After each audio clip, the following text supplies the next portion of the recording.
Yo, what's going on, Epic 7? I'm Sue, and this is my Emperor account review for the Pursuit season of World Arena. If you recall, I didn't make a video for an Emperor account review last season for the Contention season, and that's because of third pick ban protection. I made a whole video discussing why I didn't even bother with the Emperor climb last season, and I will link it down in this video's description. That video is probably the most disliked video on my channel, right? People really didn't like what I had to say about that, and we'll come back to that in a second because I think people got this impression that I just kind of threw in the towel and I was washed up because I just hated this, gameplay change that most players seem to really, really like. Again, though, I don't really care for third pick ban protection. Personally, I think it lowers the skill cap of World Arena and makes drafting way too simple and easy. Basically, you draft the same 3 heroes that are your core strategy every single game, then you draft 2 counter picks to counter your opponent's 3 core characters, post-ban the biggest problem of the 4 you're allowed to, and then win the game. Honestly, this system works really well for low ranks when players are new, unfamiliar with World Arena draft mechanics, and have a small, limited roster. But for high-level play, like Emperor or Legend level play, no way. I think it's just way too simple, and it also lets you play some very silly and extremely greedy compositions that should honestly never be guaranteed. Looking at you in particular, Harsetti. On top of not really feeling third pick ban protection, going into this season, we were experiencing unparalleled power creep in Epic 7. I don't really think that this is a secret to a lot of you who are in franchise players, and I'll talk more about power creep in my year in review video in a few weeks. But yeah, in 2024, nearly every single Moonlight 5-star character released, with the exception of Dragon King Sharoon, is broken. Literally all of them are in the top 10 units in the game, and in many cases, they're all in the top 5. Personally, I don't think that's okay. And I think as a player base, that's something that we should not accept. Case in point, Hellion Lua. This character is pretty much the most recent release that was available for the Pursuit season. This character went from being a niche pick on ladder to being buffed into an absolute nightmare in the final stretch of the season. Nearly every single time I queued into a Legend player, they were probably using this hero, and it was very difficult to win because, well, I don't have the character myself, so I can't contest it. In the case of Winter Wish, who I queued into several times, Winter Wish, the E7 WC finalist, right? Like the Lone Crescent Bellona god, those matches were never close because he knew the power of the character, and his bans made it so that I just didn't have access to the very few counters to the hero. He would pick them early, and I would just get run over by Lua, right? The character is essentially another Nahkwol now, and you could also draft her alongside Nahkwol, which is very common, by the way. Very cool. Thank you so much, Smilegate. I can't believe we released another broken control unit after literally 13 to 14 months of control being the best thing in the game. And guess what? You'll hear me talk more about how busted control is in this video. Now, all of this makes it seem like I absolutely hate the current state of Epic 7's PvP as well as the season. But that is kind of where you'd be wrong. You see, after the conclusion of the Contention season, there was an individual who basically implied that my opinions on high-level things weren't as valid as theirs because I didn't even try to adapt to third pick ban meta last season. And they also point out that I didn't even get Emperor at least last season, while presumably they did. Now, I could be just looking into it entirely wrong, but to me, that just made it sound like they thought that I was washed, right? I wasn't going to stand for that. That was a challenge that I was willing to accept. So, not only did I get Emperor this season, But I did it in around 600 games, which is actually a lot less than some of the other seasons that I've done account reviews for. And not only that, I did it while playing aggro, pivot, or cleave. Yes, me, the turtle. I'm cleaving people because for some dumb reason, third pick band protection lets me do that. That is something I would never be able to do without this system. So until I had Emperor, I just cleaved my way up the ladder until I was kind of forced to go back to playing standard because people got really wise to cleave, and the really good viable cleave, which is top model Luluka cleave, I can't build that, right? If you actually can try to find my stats on E7GG, I'm not too familiar with the website, but I believe Zio's like my 6th or 7th most played unit this season. And he has like not a great win rate. It's like 47% or something. But honestly, for somebody like me who's a first time cleaver who just learned how to cleave like maybe a month and something ago, I could have done worse if I'm being honest.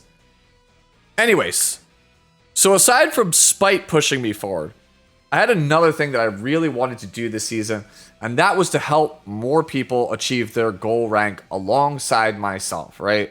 Because last season, I helped maybe, I want to say like 10 or 15 people in my community get masters, get their Lionheart Cermia skin in addition to my video. This season, I helped about 24 and change people secure masters and get their skin. I was even hopping from stream to stream on Twitch, finding the lowest watch person and coaching them to masters to get their skin. If I helped you at all, feel free to let me know down in the comments below. It would mean the world to me. On top of that, several of my most dedicated regulars who are in my Discord, Sputnik, Jas, Pootie Tang, and One Shot, I tried my best to facilitate a space where we could collectively brainstorm and figure out solutions to problems we were seeing in games and how to navigate through those drafts together. I am so proud to say that I was able to help Sputnik, Jas, and Pootie finally get their very first Emperor frame. I regret not being able to help One Shot. I don't actually know if he ended up getting it, but well, in the last 24 hours of the season, you guys, if you watch Fix It Friday, you know, I got a really, really horrible stomach virus and basically was unable to play or coach a ton, like at all. Basically, where I was when I woke up Friday morning, that's kind of where I was locked. I couldn't really push any higher than where I was. I was like maybe rank 400 or something at that point, and that was enough to just get me over the line by the end of the night. But yeah, seeing someone like Jas, right, get his first Emperor frame with literally less than a year in Epic 7, that's something truly special. He has an account that is built entirely off the back of a single Conqueror Lilias and a handful of scraps. Just like how I'm Sue would have done it in ye olden days of seasons past. Conqueror Lilias, in some respects, is still the rock that built I'm Sue. So I'm very, very happy that that was a thing. So yeah. I still don't have a legend frame, and therefore I don't have an opinion according to some members of this community, but hey, I got a bunch of frames that meant something to others, so that, along with finally embracing the I'm Cleave meme that Twitch chat loves to spam, that's plenty fine for me. Anyways, let's grab the rewards to show my account, right? And also, because I know people will ask me, what's the season MVP? You've been watching her bounce for a few minutes now in the background. Honestly, this entire format might as well be summarized as broken characters with very large chests. That includes male characters as well. Like, specifically more. Anyways. So I didn't grab all the stuff yet, but here you go. As you can see, those who finished the Emperor League in World Arena Pursuit Season, here is the Emperor frame, right? Here is the background. Here is the cool frame. And of course, here is our Pirate Captain Flan skin here. If you want to see what she looks like. Now that you found me, She's got the lewd tongue there. The offerings you promised me in this world. So there you go. So if you wanted to see what the skin looks like, that's good. Anyways, I know what you guys are all here for. let's take a look at my actual roster. We'll sort it by actual grade here so you can see who I actually played and why. If I stutter, cough, any of that stuff throughout the video, just understand, again, I'm still basically sick, guys. I'm not 100% yet. Anyways, pretty much how we start every single one of these account reviews off. The Full Metal Alchemist himself, Edward Elric, is up first. I'll be real with you, I think Edward is kind of bad. Nearly every time I drafted him, he wasn't good. I thought he'd be amazing into Harsetti, right? Nah, he's just not it, man. This character is very quickly on the way out the door. I feel like how Inheritor Amiki has essentially replaced Karina as a character. Another character will come along at some point that will replace the Full Metal Alchemist. Like, he's basically the best version of an archetype that we just don't have anyone for right now. Like, Champion Zerato is just actual gutter trash, and Edward Elric is just like a hair above that, right? He's on my 30 Sigurds because I'll be real with you, most of the characters that I would play on Sigurds are not very good right now. Jacko Valentine. This will be a thing you notice throughout the thing, and I talked about it in the introduction. I used Zio under ban protection like a lot. If my opponent went like 3 squishy characters or like 2 squishy characters plus Harsetti, I would slam Zio under ban pick protection with Jacko, and from there I see how they respond. If they go to try to tank down, I take a control finisher. If they just try to, like, you know, not tank down, then I just pick another high burst DPS such as Ludwig that we'll talk about later, and I just cleave them, right? The fact that you can literally just go Zio +1 and it just rolls a whole draft is stupid to me. Like, I know I'm going to sound biased when I say this, but, like, you know, the best cleavers, I have respect for you, but, like, a lot of these, like, flowchart cleavers, man, this shit is so easy. Like, just jam Zio so you have turn 1, pick Ludwig, Soulburn, win game. Are we for real here? Lilias. So this was a tech to fight Harsetti this season. And you'll notice I didn't even finish the build. You'll notice there's a couple of characters here that don't have full reforges. And it's just because I ran out of materials or I just wasn't really sure it was worth reforging it. Right? Because it might not have been a great final build. Like, this was a thought experiment and it had some success. So one of the big challenges of this season is when your opponent has first pick, right? And they take Empyrean Elena and New Moon Luna is banned, right? What do you take as a turn 2 player in the standard, right? Because very obviously, you can't really take Last Rider Crow. If you take Last Rider Crow, you're already in a losing matchup because you took a pen character into an anti-pen character. That sucks. And then they obviously are going to come back with LRK on 2, Harsetti on 3. So I needed a Mitt character that just didn't get rolled by both of those characters. And also, if my opponent presses like S3 on Harsetti at the start, if I have a counter set character, like say like a Yoha or something, I don't get any value out of that. So I was like, well, Lilias can cleanse the debuffs if I run into like a control version of Harsetti. And also, she could hold Arius. And also, she could get me inherent value underneath Harsetti by pulling things like Blood Moon Haste or Bloodblade Corinne or whatever have you. I'll try Lilias underneath Harsetti. And to take it a full step further, because everyone is playing the CR push S2, right? Everyone plays around that. They're like, oh, I don't want to press a non-attack skill. I don't want to give the Lilias more advantage underneath Harsetti. I went with the lifesteal E. And you know what? I won entire games where I had like Lilias, Ruele, and they had 4 people, and I just kept pulling Ruele and just sustaining through the Lilias, and I just won. I don't know how, I just sustained long enough to just win the game. Like, I would get these like Frenzy 7 games with Lilias and just go over the top of the Harsetti teams. To varying degrees of success. It's not something I would play all the time, but it was an interesting thought experiment, and it worked out pretty good. Winter. So Winter is here specifically to fight Hellion Lua, because your options for fighting Hellion Lua are like Selene, Designer Lilibet, Winter. That's it. And like I talked about, like Winter Wish just jams Hellion Lua under 3 and then Selene on 2, and you look at his pre-bans and Dilibet's there and you're like, oh, I'm just dead. There's nothing I could do here. Because like Laia can't get you out of it. Like Hellion Lua has cooldowns back up because they usually pair with like Last Rider Crowd. You're just not gonna have enough cleanses. It's just not a thing. You're just gonna be provoke locked forever. So at least Winter can snap you out of it and then kind of hopefully equalize things with her S3. Is she amazing? No. But it's all we got. It's like how I talked about with Edward Elric. She's like not gutter trash, but she's one of the best things you have, even though it's bad. So you have to play it. Next up is Jenua here. So one of the things that is very, very important to talk about is my pre-bans.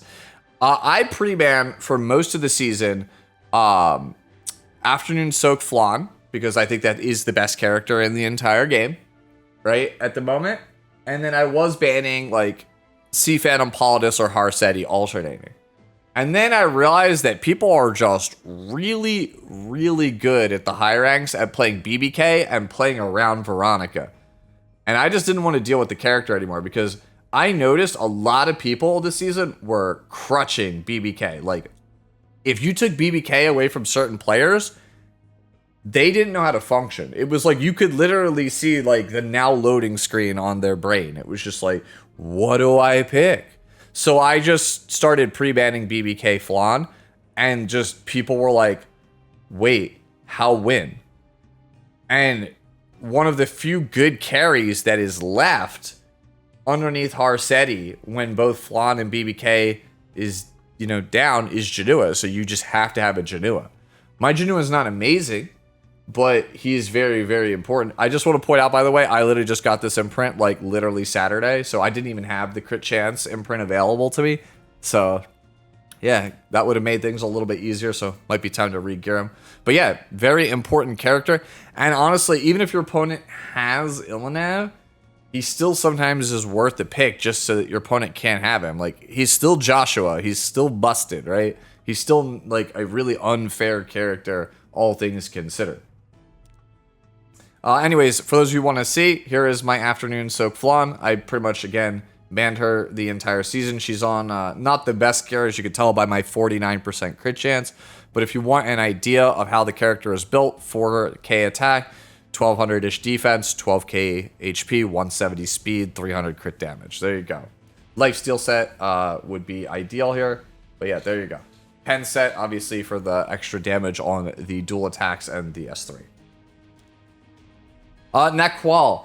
Didn't play her anywhere near as much as I thought I would, right? You have to have the character because sometimes your opponent is just like god-awful slow and they're not on Harseti, and you already have the speed advantage, and you have like Laia, right? You already have like speed advantage. Like you have Newman Luna, Laia, +1, and they're just still dirt slow with no cleansers. All right, cool. You just take Nahkwol because at that point it's a force ban, or they have to draft double cleansers, and if they haven't drafted like a strong carry, like say they have BBK on 2, and then they have like maybe like tank on 1, bruiser on 3, they have to draft double cleanser, and then you just go, all right, cool, I ban your damage, you don't have anything. So just 4th pick Nahkwol is just busted in a lot of spots, so you just have to have the character gear, right? Mine's not anything to write home about. Like the really insane ones are 300 speed, right?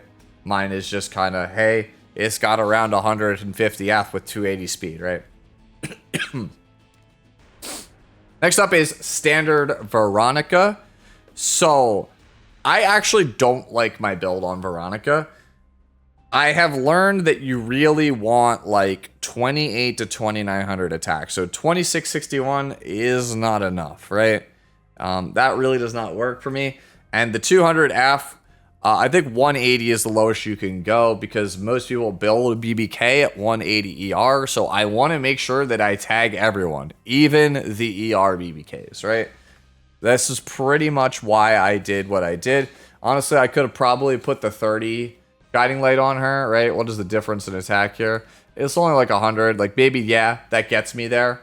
Maybe that's something we try in the off season, but the best BBK players, right? The ones that are really good at playing the character and have been drafting them for months at this point, they know how to play around Veronica. Like, right? They'll draft the they'll draft like the Politis, the Abyssal, right? They'll draft the Blood Moon Haste. They'll draft the Dragon King Sharoons to get around your bomb combo and cleanse it, right? And then they'll just either CR push the BBK, or it'll be fast enough where it'll naturally push up like crazy now that it's low on life and just kill you. So Veronica is a good answer to Bloodblade Corinne, not a amazing answer. Like, it's like she's like a 8 out of 10 answer to the character. She's not a guaranteed home run, which is why I just again decided I'm just going to cage the BBK, because I'm just getting outplayed by BBK players. Like, my Veronica's not very good, and I'm getting outplayed because of it. Let me just take the problem away, which is why in the last like week or so of the season, I retired Veronica from my run. But for most of the season, she was very good. I think at like champion and lower play, she just absolutely murders the character, and I think that every aspiring World Arena player should have this character built, just in case you run into BBK, because she's a pretty solid option most of the time. Dragon Lord Milim. Yeah, so this is just still the same kind of version of Milim that I've been playing for a while, only it's on Ancient Inheritance gear that just has a ton of ER on it for some damn reason, so yeah, it's what I had laying around. The best way to play this character is on book at like 260 speed on pen set right now, so that way you could kind of answer some stealth characters like Green Celine that might be holding your buttons hostage. That is the best way to play the character. She has seen some niche play, some niche resurgence in the higher tiers. I've just always liked playing her this way because it's what I'm familiar with. It's all reliable. She's decently hard to kill. I'm on the lifesteal EE, and I pulled a plus 30 upgraded Dragon Knuckles when her banner first came around, so yeah, I'm not gonna use it, right? So there you go. There's Milim. Politis, only ever really take this character in one of two scenarios. The first one is against Sea Phantom Politis, and they like take Green Celine from you, like, right? So when my opponent takes Sea Phantom Politis, I always put Green Celine under 3 because my Celine is insane, and it usually just kills anything I fight outright with S2, S3. But some people will go Sea Phantom Politis on 1, Celine on 2. Haha, you don't have a thing. And I'll be like, oh, well, here's Red Politis on 3. Assuming that I take Ambitious Tyrant, right? Like, if they go first pick Sea Phantom, I always take Ambitious Tyrant because I don't want to have to play against guaranteed ER resist stun, right? That's just brutal. So I'm never going to pick this character into Sea Phantom plus a Tyrant. So it's pretty much, I take it under ban protection in that instance where I have Tywin and they took Celine. Otherwise, I'm taking Celine. The only other time I take this character is when my opponent goes for third pick ban protection Zio with Requiem Roana on 4, because Requiem Roana gets 100% CR on Zio's turn. If you take Red Politis, it cuts it to 50%. So that makes it so the character can't do her job. So obviously they'll try to ban Politis in that case, but you take her alongside Abyssal, which basically dooms the character from ever being usable. So you can't just blindly be you can't be second pick and going Zio Requiem Roana with both Politis and Abyssal on the board, because then your opponent just slams both of them and makes that character just not actually real, and you just lose the draft on the spot. So that's pretty much the two spots where you play Red Politis. Moving on to blue units, here is my Inheritor Amiki with like the worst gear imaginable. Ideally, you would want like 5k attack, and you'd want like 180 to 200 ER, and you wouldn't have all this defense and health that I have. But yeah, this is what I had laying around, and I didn't really get around to building specific pieces for the character, because this hodgepodge one that I made literally day one the character came out, kept winning. The character doesn't need a lot to succeed. You just pick her in the 4th, 5th pick slot when your opponent has like a very squishy draft that's just trying to run you over. Like if your opponent's team is like, you know, Arbiter Vildred Jenua or like BBK Arbiter Vildred, right? You win the long game against those with just Amiki. Like if their team is just made of glass, they can't live through Amiki and her Air Jordans, bro. You go to 1 HP, you put the Air Jordans on with the Soul Burn, you dunk them, and then that's it. That's the game. The game should just be over from there. Like Veronica, staple character in my opinion for everyone to have. Like you should have this character. It's really, really broken, this character, and it's the only specialty change of the year. You're going to be seeing this one for at least a couple more months until they come up with a actual solution to put immortality characters in the ground for good. Here's a fun one for you guys. Here is a 450 gear score lifesteal Blue Luna. I think I went 6-0 or 7-0 on the season with Blue Luna. Surprisingly, what I talked about with Jenua is very real. If you pre-ban Flan and you pre-ban BBK, right? And then you have like, or they have Empyrean Illinav, but like the rest of their team is like kind of squish. You need to have like some kind of attack scaling character. Like having an attack scaling DPS in this format that doesn't pen, and yes, I believe Ragnar Spear does penetrate, but hey, Infinity Slash still does a whopping 2.1x, so that's pretty good. So having a bruiser that's not affected by Harseti's injury that can play well underneath of those conditions, right, where again, can't use pen damage for the most part, so I'm relying on the S1. You know, has attack scaling and is reasonably tanky. Luna's one of the few characters that fits that mold. I have to give a shout out to Pooty because he came up with this version of Luna. This is actually a suboptimal version of this character, right? And I'm not just talking about the 98 crit chance. The best way to play this character, and it's what I was using for the most part for the rest of the earlier in the season until Wukong got his EE, is actually to play her on Wukong's artifact. If you build her lifesteal pen on Wukong's artifact, she is insane because she naturally is a stat stick character. She has a bunch of stats in her passive, and she naturally has critical hit resistance. So giving her critical hit resistance and critical hit chance on top of the crit chance and crit resistance you get from Dragon Knight's Will makes her very, very hard to kill. And if you have souls, you could just soul burn her S1 over and over and over again and just murder people, right? That's all she is. She is just a stat stick hero. You just, she hits hard, right? Basically, big boobs, bigger damage, right? That's literally the character. And honestly, I think she's super slept on right now. I think that she is a lot better than people are giving her credit. There's a couple of heroes that we'll talk about that I think are a lot better than people are giving them credit. One of them is not Rem, though. I will say that. I built this for red lobbies, and I kept it in my rotation because, hey, maybe it might work into, like, you know, Arseti or a big AoE comp. No, this character's not good. This character's not good, this format. I'm going to jump over the next couple of them as well. Here's Summerbreak Charlotte. Again, built it for red lobbies. Thought, hey, sometimes people use this at Cleave. What if I... No, it does not work for me. So, yeah, here you go. Lifesteal, Summerbreak, not very, very good for me. Elvira, not a real character in this format. I don't care what you tell me. This character sucks. My favorite character from episode 5. Love her lore. Love everything about this character except the kit. Holy hell, does she need a rework? She is so bad because the characters she counters aren't even in the format anymore, and her damage is probably the lowest out of any 5-star in the game. Laughably terrible character. Nice legs, though. Wolf Luna.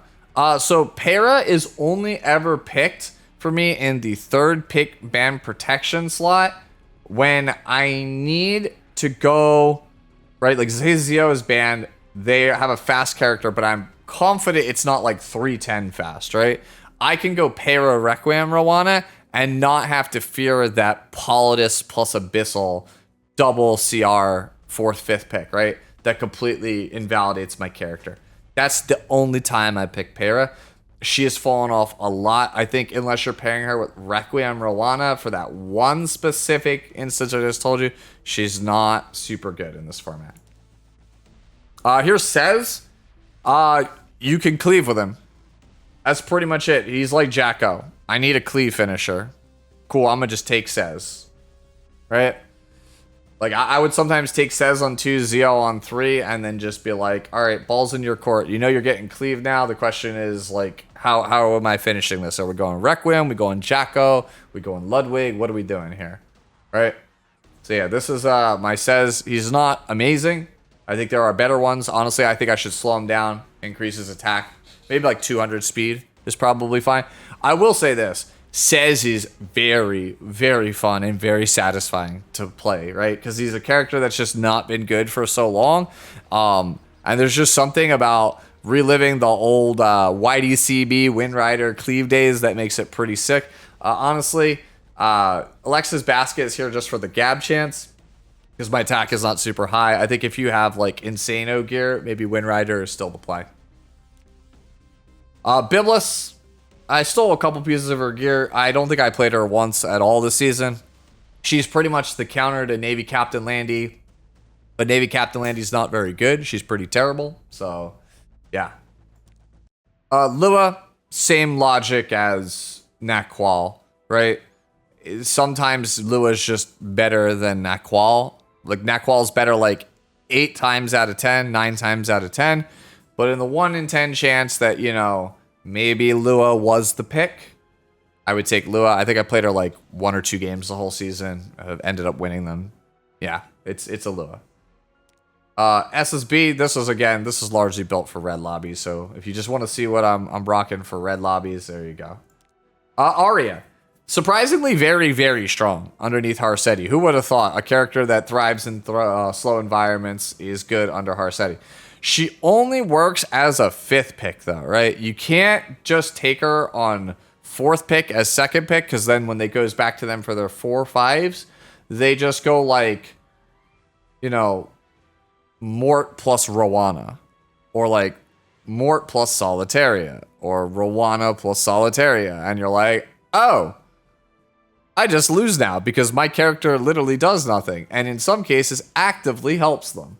So yeah, you have to take Aria on 5, but if your opponent doesn't have Mort and you don't have Mort, she's real good into Harsetti. Edda, another character that I would take to cleave people with, right? Like, if I had Zio, if I'm 1st pick, I have Zio in 3, right? And I have Newman Luna already, then it goes back to them and they just don't show me anything that's like remotely tanky. I'll be like, cool, Edda Ludwig. Just cleave you. It's that simple. Elena. Ignore my terrible touch of Rekos. Here, I'll put this as the imprint so you can see. Here's my ER. Here's my stats. Basically, this Elena is to combat Harsetti. People will take Harsetti as their ban protect on the 1st pick roll. It comes back to me for my 3/4. I will usually take Elena plus a strong attack scaling damage there, like that blue Luna that we talked about. And it's like, cool, whenever your Harsetti presses buttons, I get a cleanse on my team and I get healed, right? That's why Touch of Rekos is here, because if my S2 here, right, Guardian's Authority is on cooldown, hey, at least I'm getting some health back here from Touch of Rekos. I'm going to probably, if 3rd pick ban protection doesn't go away, I'm going to max out this Touch of Rekos so that we could get the full recovery of health every single time to kind of sustain my team more. We're on the Dispels 1 debuff from all allies on S2 here, basically the Doctor's Bag, so I have to play the Doctor's Bag plus Touch of Rekos, right? The sustain is just so unreal. Even if they injure you, again, you're going to be playing her alongside of an attack scaling damage dealer, and just the sheer value of the healing that you get, right? The cleanses from her S1, the invincibility from the S3 allows you to sustain. honestly, we're at the point now where it is actually worth having 2 blue Elenas. You can have a slow one to fight Harsetti, like this one. And you could have one that is much faster on like Exif Gadget or Magaraha's Tome, like you've seen me do in other account reviews or other videos, right? I think Elena is good on both of those builds. Standard Frida. This was a thing that I told everyone in my Discord. I'm playing Standard Frida this season. Right? I call it Standard Frida because it's only 270 speed as opposed to 300. But yeah, this is what I like to call quote unquote Standard Frida. So how it works, right? Every single top model Luluka Cleaver on the ladder telegraphs like crazy that they are cleaving you because their bans are Harsetti, Zeo, because they don't want you to have the ability to take turn 1. I believe even Valky used this strategy on his climb, right? The second I am second pick and I see that those are your pre-bans, I will always take Broken Character, Frida. So Imperial Nonav, Frida. New Moon Luna, Frida. Like if you have her unbanned, Flan, Frida. Right? It doesn't matter. Whatever is the most busted character that's left, right? Or even just a tank. X Frida. Because at that point, if you don't realize what I'm up to, right? They usually go like Veronica or Sid or something, a speed imprint first. Right? They might go Veronica BBK or something. Right? Again, I pre-ban BBK, so they can't do that to me. But if they go Veronica +1, like Veronica Sid, so that way they can guarantee their top model goes first, right? And I am on Tank Frida. Spoiler alert. You are going to be met with the fastest, 33.5k 3F Bellion under ban protection of all time. It's going to come so swift and it's going to come so fast, and it has won me so many games. Because people just would not pivot out of the cleave. Like it was like a trap laid from like the very first instance of the match. And that's why also this character is on Soul Consolation. Because people will try to go like Newman Luna first. And then try to go for the top model after that. And you're like, all right, well, if you seal me, I push up. I cleanse the seal off of my Ilanav or whatever character that you were hoping to seal my passive, like Blood Moon Haste, for example, if I pick him later in the draft. I cleanse the seal, I push everybody up. Now, Luluka goes, and yes, you'll get the CR push, but like, Ilanav is probably not very far behind, and you will be in serious trouble. I got so many top model Luluka Cleavers with this version of Frida. If I could build her 280, I would do it in a heartbeat, right? Honestly, it's something for me to consider because, like, this character won so many games because people kept trying to force that draft into me. I think I won, I want to say, like, of the 20 or 30 I came across in the last, like, 2 or 3 days, I think only, like, 2 or 3 beat me. Right? Because they literally just fell into this Frida trap every single time. And, like I just showed you, we'll get to God Queen Bellion later on in the video. She's just so absurdly tanky on 3F that there's just no way they're killing her. So we alluded to this with Blue Luna, but here is the Immortal Wukong. This is actually my Rift Wukong. There you go. It's not anything like crazy. He's surprisingly still very, very good versus Jenua. I think people seem to forget that Heavenly Fighter Strike was designed to just completely destroy Jenua. So unless you're against an ER one, it does its job still. It's very, very good. He's very good underneath of Harsetti, right? On top of that, his exclusive equipment here, right? Heavenly Fighter Strike does 20% more damage. This thing hits like a truck. This is actually a shout outs to Sputnik. He was the first person to notice how insane the S3EE actually is, right? Because like we were watching him and he's like, yo, Sue, check this out. Monkey just jumps up, just goes, huge mistake. Just, throws the long dart, right? And just exploded a haste in one hit, a Blood Moon haste. And I was like, how much damage that do? Yo, Monkey got hands. And so I obviously I just built the character like right after that. He's very, very good, right? He's not like tier 1 good. He might not even be tier 2 good, but like he's definitely worth having as a 4th pick versus like Harseti or some of these other comps, right? Like he's good in the spots he's good, but they're few and far between. You got to pick your battles with this guy. Ah, yes, the return of the Demon Queen. She's back this format, in case you guys forgot. This character, literally, at the start of the format, everyone's like, Laia's not good anymore. Imperial and Illinev drove her out of the format. She's not Cancer anymore. She's not... And then Last Rider Crow got his buff, and everybody was like, yo, LRK plus Laia, that's a comp, bro. We run this. We just have infinite cooldowns. And then they buffed Hellion Lua, and then it was like, oh, Laia plus Hellion Lua plus LRK literally just dunks the whole format. So yeah, she's back. She's just as busted as she always has been. Mine's nothing special, right? I have good defense, 30k health plus after Sweet Miracle. The best ones are 270, right? If I could build her at 270 with that kind of bulk, I would. I noticed that like one shot and a couple other people were like 270 with like 30k health, and I'm like, dude, I have a ton of HP, but I don't have like HP plus speed together, like in tandem, so I can't go that fast and still be that tanky. So this is what we have. This is what we work with, right?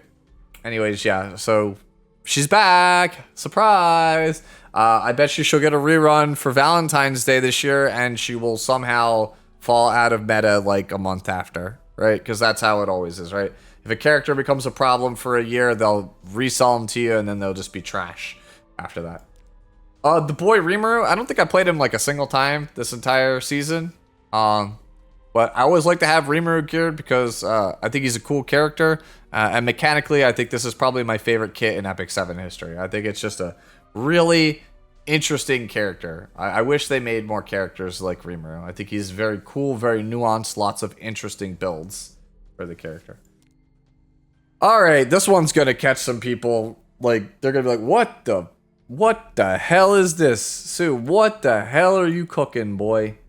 I hate this term, but villager, right? That's what people use to describe characters underneath Harseti. It's apparently like a term I think KJ from the Korean server made up. They call them villager characters. They're characters specifically meant to play with or underneath of a slow Harseti. That's what this Zahak is, right? And I don't want to build him base speed because once Harseti dies, then he is base speed. So I want him to have at least a little tiny bit of speed, right? You know what I'm saying? But in the last week or so, people started showing up with these like, you know, 14 or 15k HP lifesteal base speed Rylets, and I was like, nah, we're not doing this. After I lost to the first one, I was like, nah, we're not doing this. I'm gonna just build a tanky Zahak that can survive 1S3 in case I get bad speed RNG, and then I'm going to just end every Rylet's life with my 5th pick, slow as dirt, bulky Zahak. That's exactly what he's there for, right? And he's on immunity specifically so that the Harseti can't death break him on turn 1. Honestly, if you've got DPS protection set gear, as long as this stupid base speed Rylet MLM is going around for Harseti players, throw it on him. Protection immunity Zahak, just murder every Rylet, get that character back out of the meta where he belongs, because I still don't think he is good. Speaking of characters I don't think are very good, Albedo, who used to be the holder of my 3A. I played her a decent chunk on my climb through like champion when I wasn't cleaving, because I like Albedo. I think she's an awesome character. But yeah, she sucks once you get to the high level. She's not very good. And I think that is largely because, well, the format is very, very hostile to most knights that are not Moonlight 5 stars and of the light element. Just keep it at a buck. At least the ones that can tank, right? And then Albedo, like on 3F, very good still versus cleave.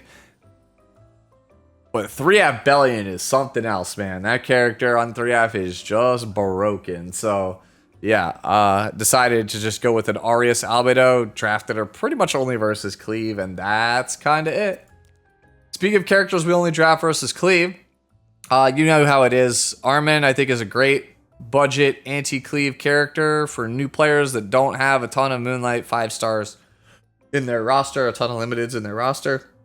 I basically only really draft her against single target Cleave using like Green Sid and stuff, right? Top model Luluka, Green Sid, I see those characters, and most of my other tanks are like out the window, or I've drafted one or two already, and I need like another DPS, but also shore up my mitigation situation in case they ban one of my tanks. That's what I'm taking Green Armin. Ah, yes, the Great One. And the Great One, he is indeed. I think in the future, I'm going to actually lower his crit damage to like 200 to get more HP. But man, Morty's so good this season.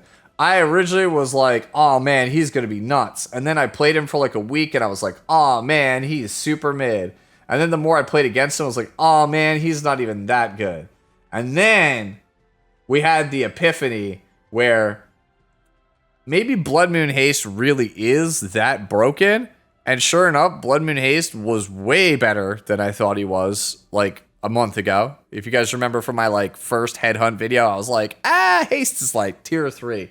And then when I did a re-update, I was like, Haste is like tier 1. Once I realized like how busted Haste was, I was like, yo, how do we beat Blood Moon Haste? This is like the problem child. He's so good right now because there's nothing good in the format that answers him. And then Mort was like, child, I have your back, bro. Just put me in.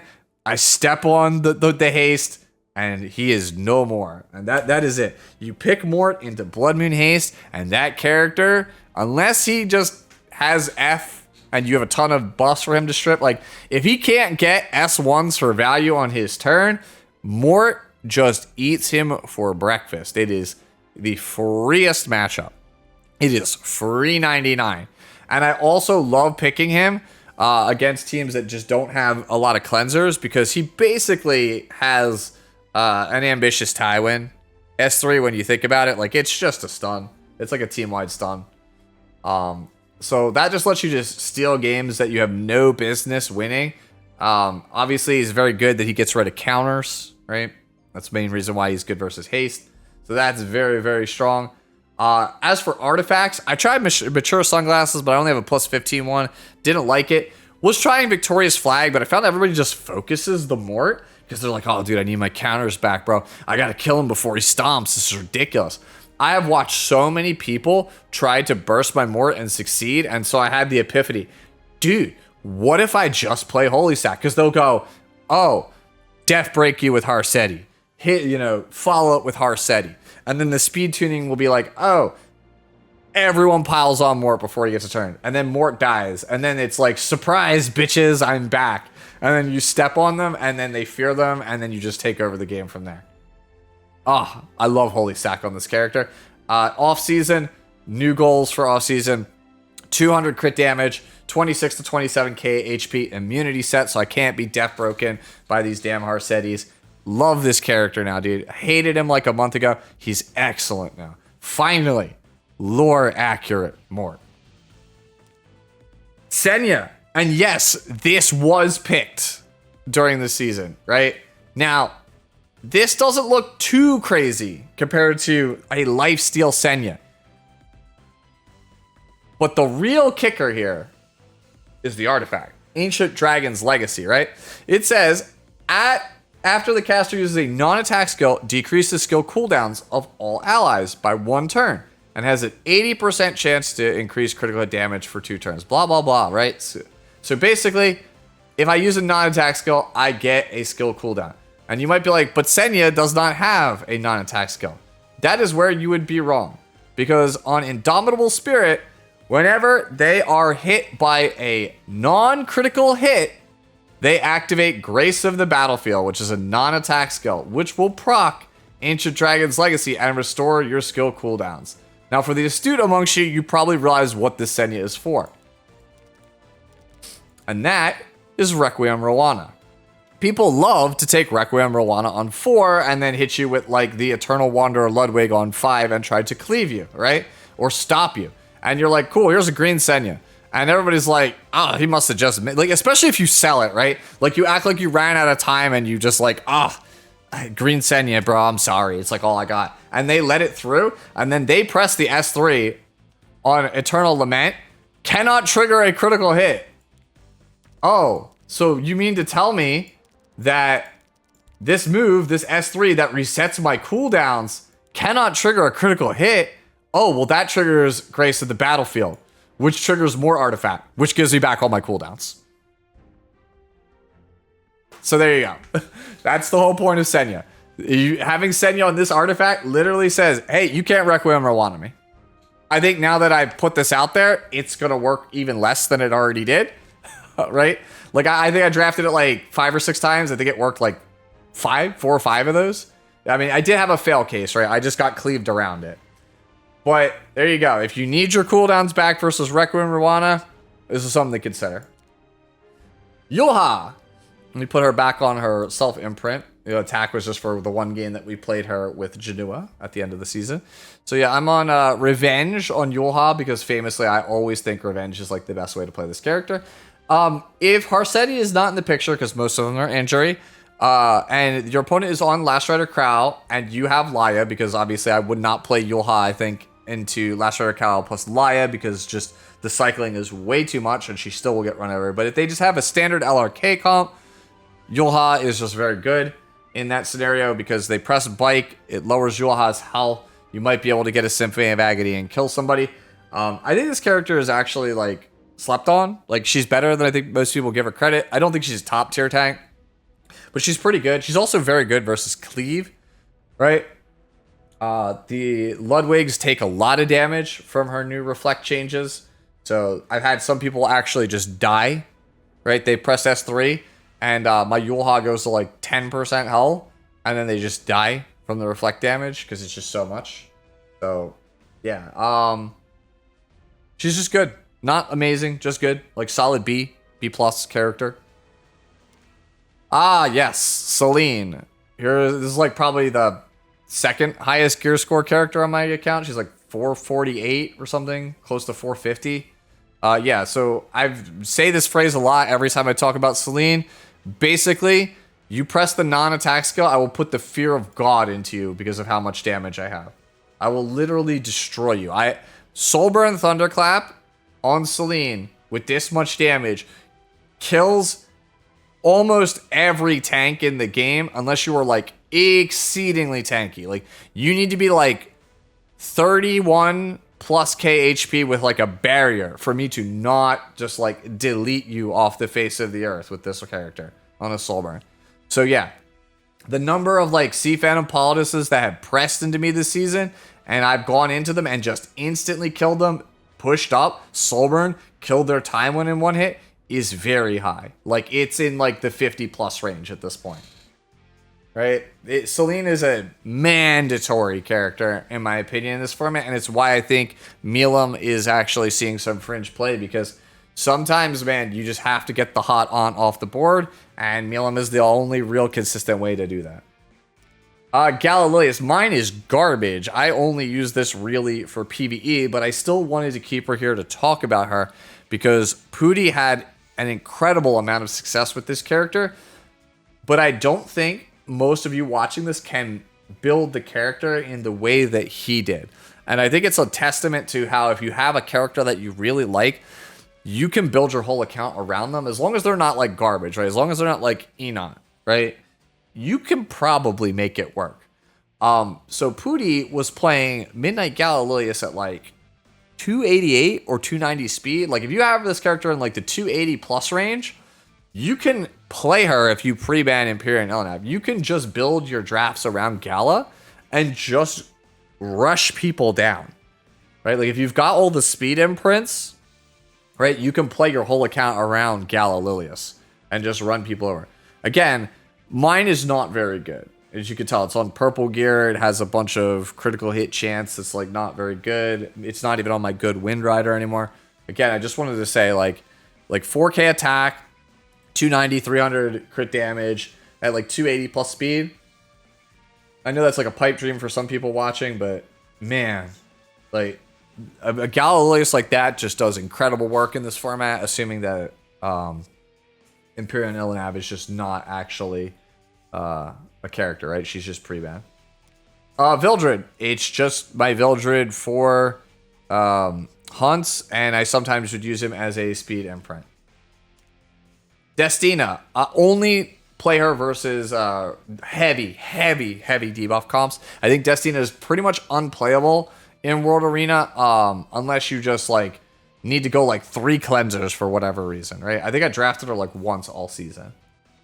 Roana, we talk about her pretty much every single time we make one of these videos. She's just like that staple character that literally sits there, is absurdly thick and good looking, and just happens to have a busted passive. That's it. You just play her when your opponent has AoE counters. They're on like Aria or something. Like if they have something that just cannot beat the Roana, like they have like Solitary of the Snow, for example, because she's making resurgence because of Flan. Cool, you don't ban the Roana and it's on Stella Harpa. That's probably GG's, homie. You're just giving them way too much health, too much CR, right, with your extra attacks. All right, last green character, and probably the biggest scam of the season is Schneel. So, when Dragon King Sharoon came out, it was like, finally, something to answer this stupidly broken Death Dealer Ray unit, right? That was the thought. And then we're like, yeah, but like, he just presses the S2, and then they just kill the Sharoon before he uses the S3, and it's not a big deal, and they just focus with their S1s on DDR, whoever has immunity or high resist, to minimize the chances of giving you Cascade. Okay, so she's like a soft counter, no big deal. All right, when Schneel came out, it was like, yo, you press the buttons, all right, you're gonna die. He's gonna literally hit you with the fixed damage. He's gonna be like, yo, shut the door on the way out. And you're just, that's it. That's all she wrote. You would win the game handily. Finally, Death Dealer Ray has been solved. That could not be further from the truth. This character is incredibly bad. Now, why is that, you ask? Okay, so Schneel goes to use his S3, which is 4k fixed damage. That's great. All right, the Death Dealer Ray on the enemy team will never press a single S2 or S3 button the entire match. So instead, what do? They just S1 the whole match. So you have a Schneel who the entire match is using, is this how you do it, which is a dispels 1 debuff, versus Death Dealer Ray, who basically has an on-demand stun as his S1. So on a long enough timeline, which of these do you think wins out in the war of attrition? The guy who could stun every turn? Or the guy who dispels 1 debuff that is probably not moving as fast as the DDR?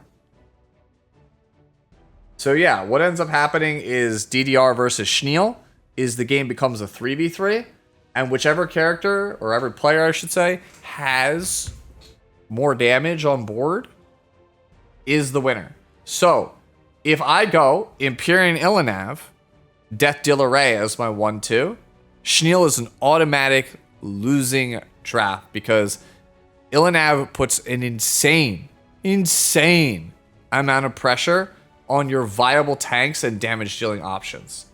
So if you're someone like me who bans BBK and Flan, and I take Illinav, Jenua is basically off the table. And then if I go DDR and you take Schneel and then I take Arbiter Vildred, you're just dead because there's no other high burst damage character that you could take. You basically have to try to cleave me with Schneel. I just win the war of attrition because I have Illinav, which limits your options, injures you, and I have one of the only few remaining good attack scaling damage dealers. So we just play the 3v3 and I win the 3v3. Our Soul Weavers never factor into the picture. So if you've watched any legend players like your KHMs or like Vic, congratulations by the way on getting the frame, you probably have noticed people just take DDR on 1 and 2 again. Because people have solved Schneel. He's not a real character at high ranks, like at all. They just play the waiting game and they just go, okay, I'll just kill everything around Schneel. And then, or they'll just kill Schneel with like their Arbiter Vildred or whatever their high burst character is. And then they are unchained and it's back to, you know, the pain train. It's back to just being controlled.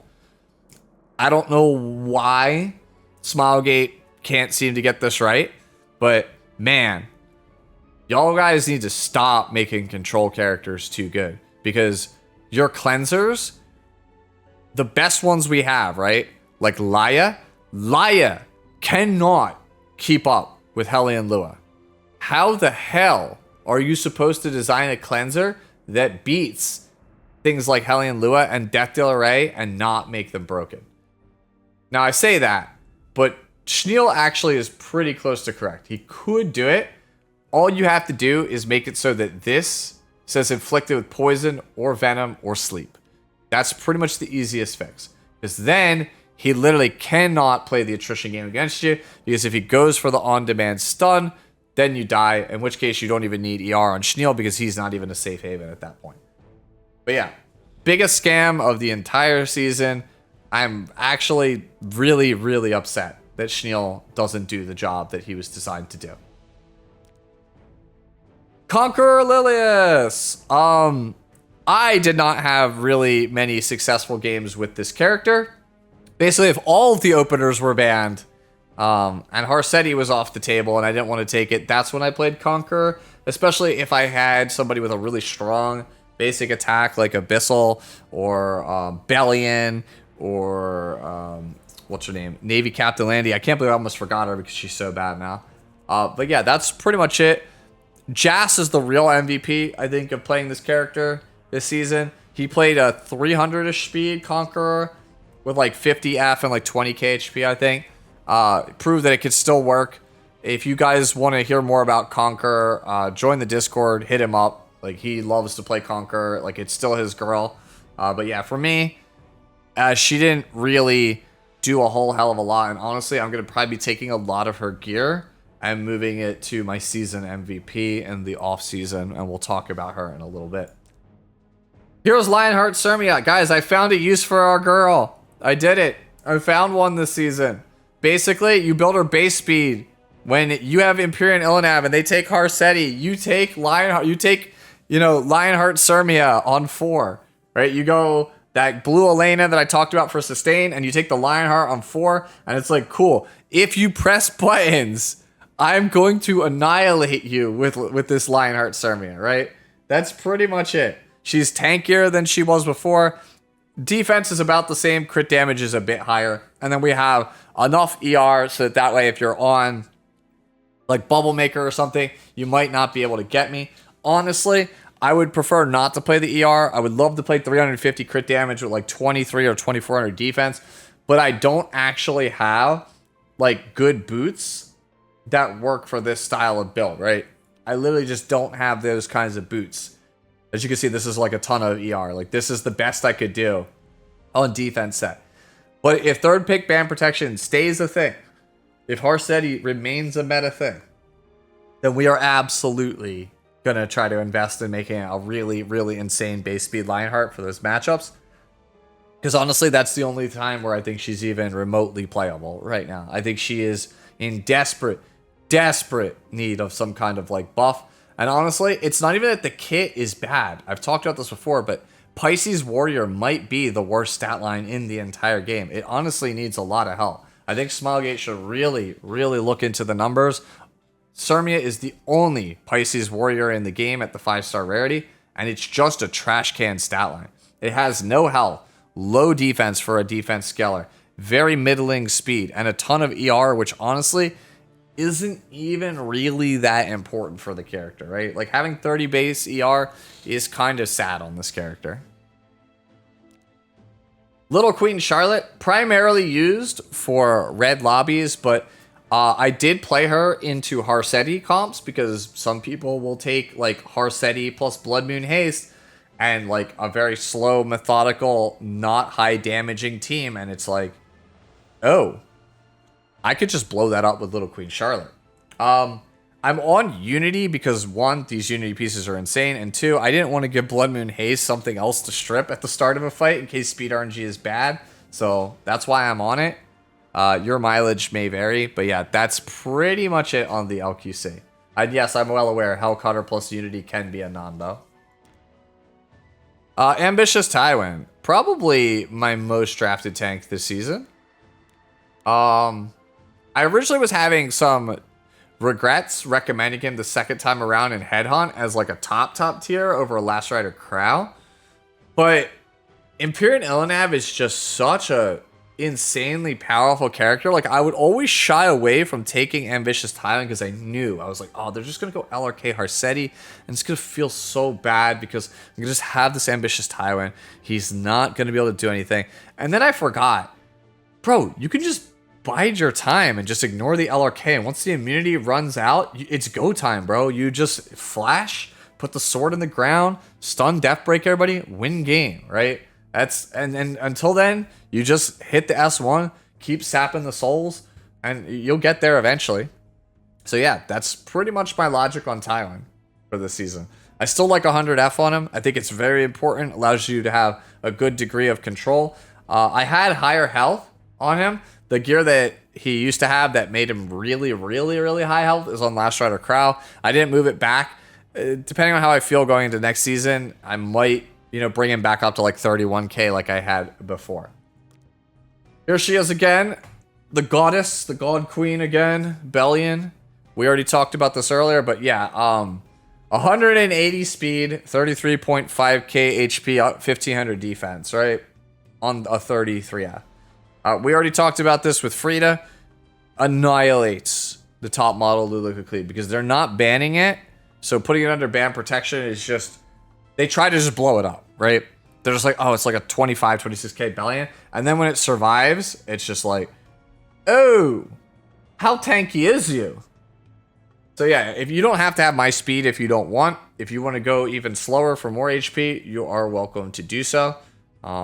If I can somehow push the HP even further to go like 34 or 35 naturally, because when I play her versus Cleave, I use HP imprints, so she is naturally over, or not naturally, I should say, she's over 35,000 in the match versus Cleave. If I can push it to like 37 or 38k, I will do that.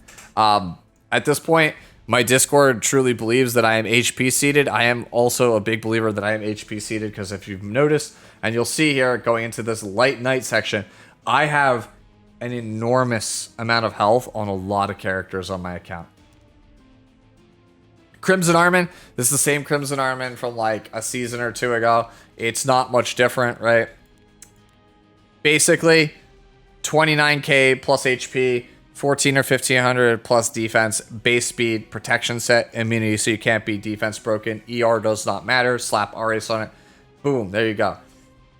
Amazing third pick ban protection for when you want to make sure that Cleave can't ban your mid. That's about it. I don't really play her in any other like capacity aside from Cleave because I love myself too much to play this character more than like 3 times a season. She's so boring. All right, runner-up for the season is Empyrean Illinev. I debated giving her the MVP, but looking at my final numbers, I only had a 55% win rate with her. So it's like, could have been better, right? I mean, she was like my most drafted or second most drafted. It's between her and my season MVP, which we've been alluding to for a while now. I don't know what to say about Illinev here. Like, I don't inherently think that the character is broken, except for the part where it does one thing too much, right? When you look at the kit, right, it has injury, it has lifesteal, it ignores pen, it gets a CR push, it has a cleanse, it gives an undispellable debuff. If you were to take away any one of these pieces, I think the character would be manageable. Like, it's not like when Phantom Politis or Jenua came out where you just got run over and there's nothing you can do about it. That is not how I feel about Empyrean Illinev. Like, when I think of broken characters, I think of characters that inherently do not let me ever actually engage with the game. I just die like a dog, and I don't ever actually get to press buttons. I feel like the game is over before it starts. And you could kind of argue that's the case for Empyrean Elena, because when you have first pick, you slam Empyrean Elena. Because if you have Empyrean Elena and they don't, the amount of pressure, like this is honestly what makes her quote unquote broken, is because inside the game, it's fine. It's just a bruiser. It's an Apocalypse Robbie. Like you've seen these kinds of characters a dozen times. What makes this character feel so broken is when you are in the draft and you have Empyrean Elena, you just watch your opponent sit there and they go, what do I pick? Can't pick LRK into it. Doesn't do no damage. Can't pick bruisers. They just get injured. Can't pick Jenua. He doesn't do any damage. And so that's pretty much what it is. Like, you just sit there with Ilanav and you're like, yeah, what are you going to do? She literally just turns off like 80% of the roster. That if there's something that I could say that's broken about the character, it's that. Right? And the thing is, right, I think that there will, you know, be in the next couple of months, maybe even weeks, because I'm cursed at this point. Maybe it's like, you know, start of January, there's a character that just hard counters the character. That's what's so weird, is the character is broken now. But I don't know if she's broken like a month from now, 2 months from now, 3 months from now. She doesn't feel as evergreen, as broken as the season MVP, as Luna, who we'll talk about later, right? She doesn't feel as monstrously broken as like Luna does. But at the same time, I'm just like, how do you draft against her? She's just obnoxious. I think my last like 2 games of the season, I was just like, I didn't have first pick, and I was like, fuck it. I'm not playing against Ilanav. Like, I don't have the mental energy. I'm sick. I don't have the mental energy to sit here and 40 chess my way out of this character. So yeah, I understand the hate for the character.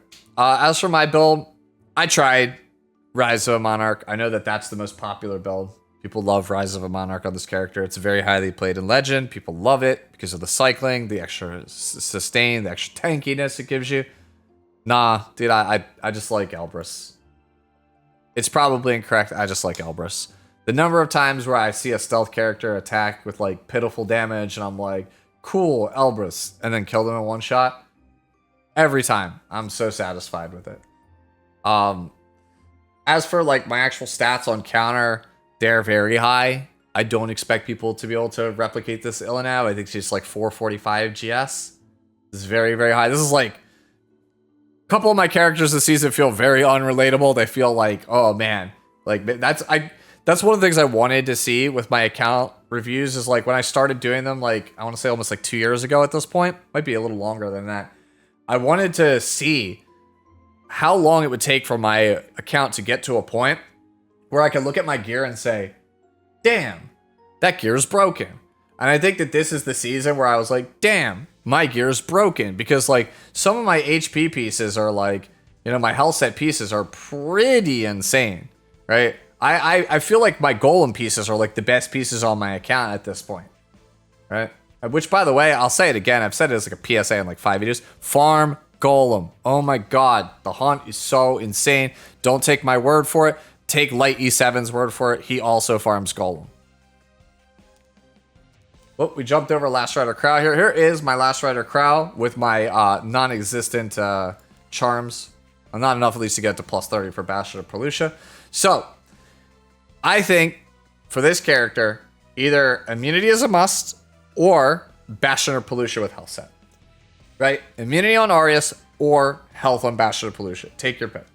I think Bastion is a very important artifact to have in this format. There's a lot of characters that buff stacking saves you. For example, a lot of characters have buff strip, right? So if you have like Hellion Lua in the back on Guiding Light, and you have Bastion of Pelusia, Last Rider Crow protecting it, most things cannot get to that Hellion Lua. That character is guaranteed to do her job.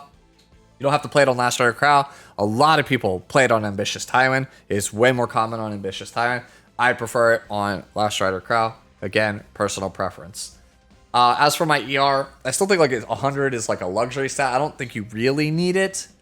I see a lot of people submit this character to Fix It Friday. Please get your HP up before you even worry about your ER. If you can't break like 28k HP, don't worry about ER. Get your HP up. Get your weight up, kid. That's pretty much what I'm trying to tell you with tanks. If you look at the tanks on my account, they are just really, really tanky. That's why my joke of being like, oh, bro, I'm just HP seated at this point, right? Like, you look at my pieces, I am just HP seated. Hey, look, that's a swap I can do. But yeah, as for Last Rider Crow, he's very good, especially in tandem with Laia. Very, very good at making tempo compositions. I would say he's arguably the best mitigation knight not named Ilanav in the entire format. If you pre-ban Empyrean Ilanav, he is one of the very best first picks in the format. Landy Uzumaki. This character's so bad. I think I played this character like 6 times this season. I think I won 1 game. She's so bad. She's so bad. She's just she's an RNG casino, bro. She's a Hail Mary and pray. That's it. This is the character when it's the 4th quarter. There's no timeouts left. There's 1 play left to run, like 2 seconds on the clock. This is the character you default to, and you just pray for a miracle. That's it. That's all she's there for. She is, her time has, I could say, safely passed. This character is literally a PvE character, and I think if you were playing her in PvP, it's a lot of copium. Unbound Knight Arwell, I can throw back on a piece of gear for her. I believe she was on Revenge set here. Ooh.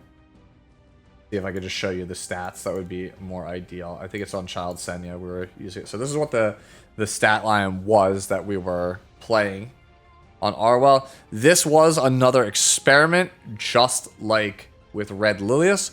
We were essentially trying to find a tank that you could play into first pick Empyrean Ilanav that didn't just get completely bodied. And Sputnik and I theorized that it might be Unbound Knight Arwell, and we were seeing early success, but as time went on, the numbers just started to, like, when we looked at E7 GG, they weren't as high as we originally thought. It was like, oh, we're winning 70, 80% of our games with Arwell against Ilanav.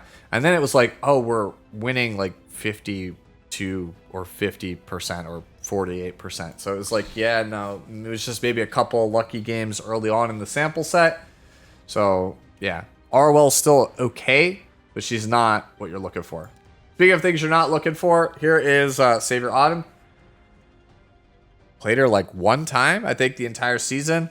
And it was the same thing that we talked about where I wanted like either Little Queen Charlotte or like Savior Autumn to just blow up a dark character in a draft. That's kind of it. I don't really play her for anything else. Specimen Sez, didn't really play him for anything. Right? I had him built, never used him for anything. If you want to see what he looks like, here it is. We're going to skip over Tempest Surin because that is basically for red lobbies. It would be on Alexa's basket. Wanderer Silk for the speed imprint if I needed to race people for like Peira or, you know, whatever have you with Zio. This is pretty much what she's here for. Mine is pretty terrible. If you want to see a real Wanderer Silk, please go watch an actual Cleaver. Angel of Light Angelica, this is built specifically to play against Harseti because I saw people play it against me, so I thought, let's try it. Maybe it's alright. It's okay. I think that Elena is a significantly better way to beat up on Harseti players than taking AOL. Yes, she'll get a lot of turns. Yes, you'll get the unbuffable people, which is super good versus things like BBK or maybe like Jenua or things like that, right? But for the most part, I think that she's just alright. I've never been a super big fan of this character. Even when she was broken, I didn't want to play her. So maybe it's just a playstyle diff, a player diff, right? But if you want to see how I have her built, here it is.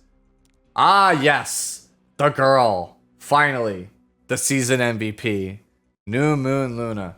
This is the new Conqueror Lilias for me. This character, if she's open and we have first pick, we pick her. Everything else be damned. And I will say this. We're on Ancient Book now. That is largely for Guild Wars. The actual artifact that we play on ladder is Etika's Scepter. Because this artifact at plus 30 is broken on this character. It's exactly how I've said it for months now. Demon Sealing Spear, right, with Etika's, is just a machine. The fact is, you have a very fast, very tanky character that puts out very, very good damage on this S2, and there's just the threat of the seal, right? You basically take turn 1 or very close to turn 1 with the character, and they're probably going to have their Infinite Horizon Katie's, their Laias. They're going to hold their cooldowns like, oh, please seal. No. We javelin, we spear your cleanser, we death break them, and then we lap you, and then we hit you while you're still death broken, and then we probably might lap you again or come very close to it, and then hit you again with another spear. And then we'll keep doing that until you're dead. Or you're at the bottom of the CR bar, and then I just seal your whole team, and then I just, pick off the key target before you make it back to the top of the line to cleanse it, right? So this character is just demonic. Like, this character is so busted. I mean, I mean, you can make the busty joke here, but yeah, she is so broken. Like, people complain about Elena, and rightfully so. You're allowed to complain, because I think that this format is literally the format of the two light ladies with the big boobs. That's literally the format. Pick your side, Civil War. Which big boob dragon waifu are you on? You team Luna? You team Elena? Let me know down in the comments below. But that is basically the format. And if you get both of them, because I've gotten games where I've gotten both of them, it's just unreal. And you can see my stats. I'm not 300 or 310 speed like some of these legend players are. I'm 280, right? And I have decent bulk, right? And I'm on immunity because I always champion immunity on this character. Even with like my quote-unquote wasted stats underneath Harsetti, this level of bulk underneath Harsetti with Etika's will literally hard carry games. Like, she is just so dumb. She hard carries games like no other character I've seen in recent memory aside from like Ludwig, BBK. Like, there's no doubt in my mind this is a top 3 character in the game, and honestly, like, she's probably my favorite character to play in the game overall, as evidenced by the fact that she has I believe my most picked character is between her and Elena. I don't know offhand, but yeah, she's like one of my most picked characters the entire season, and I believe of my top 5 most picked characters, she was my highest win rate character overall, right? I love this character. I mean, it's Luna. Anytime I get to play a Luna, I'm very, very, very happy. And I know ATK really wishes Blue Luna was better, but like, hey, sometimes you gotta embrace the wifey that actually is good, and hope that they give some love to the wifey on the side. Sage Ball and Cezanne. I'm actually too slow. Keeping it in a stack, I am too slow on this character. You need to be 270. Basically, you only play this character under like ban pick protection when they have basically they take Zia, right? And they ban Bellion. And it's like, okay, he's gonna Ludwig cleave me. How do I beat him? And so you take like Abyssal on 2, so that way they can't take it versus your Sage. And if they take Politis, you could just ban that, right? And then you just go, okay, here's my like 230-ish Sage on 270 speed, and it's a prayer. And a lot of times, I would either just be short on ER in order to resist, or I would just be too slow. I'd be like, I would always lose by like 1%, or I would get silenced by like their Zia. Honestly, I think what Sage Ball really needs is like, he either needs like some inherent ER, like if he got an EE that gave like ER and increased his like CR push by like another 5%, I think that would do wonders for the character. He's just slightly too slow and just slightly doesn't have enough resistance to do the job that you need him to do. Silverblade Araminta. Oh man, this was such a fun season because of this character. Originally, I was on counterset at the start of the season, which I noticed a number of you guys copied. I thought that was a sick build. It was very fun. Valky was the person who actually put me on to the faster Silverblade. Man, when you have like a reasonably tanky, you can see I have 1350, 13.5-ish KHP, Silverblade with like high F on an Abyssal, like, honestly, I wish I could put my 30 on her, but like, Red Politis needs it because she gets one chance to stun, and if it misses, she's basically worthless, whereas Silverblade has multiple chances. This character is so damn fun to play, dude. I miss the days of being a Silverblade cleaver, and that's what made this season so fun. Being able to go Zeo Silverblade is like the 3-4. When my opponent has drafted 0 cleansers was like, hell yeah. And you just get to just blow people up. It's so fun. Like, welcome back, Araminta. This character is incredible. I think this character is like an A-, right? Not a tier 1, like a tier 0 meta-defining hero, but like, if like Elf Mage was making his tier list, like, I feel like he should have this. Not in the tippy top tier, but the one right underneath it. She is so fun to play, right? And I think she's very, very good as well, as long as you have an account built to support her. She's really, really good. Solitary of the Snow. Mine is on absolute trash can gear. She was just there, so that way I could counter Flan when I didn't pre-ban her, and eventually I said, enough is enough. This character is not good. You can't convince me that this character is good. I'm not going to play bad characters to beat broken characters. I'm just going to ban the broken characters. So, there you go. The highest, I guess, combat power character in my box, which is Sylvan Sage Vivian at nearly 207k. Yeah, this is built after Hazama Ray's Sylvan Sage Vivian from Worlds.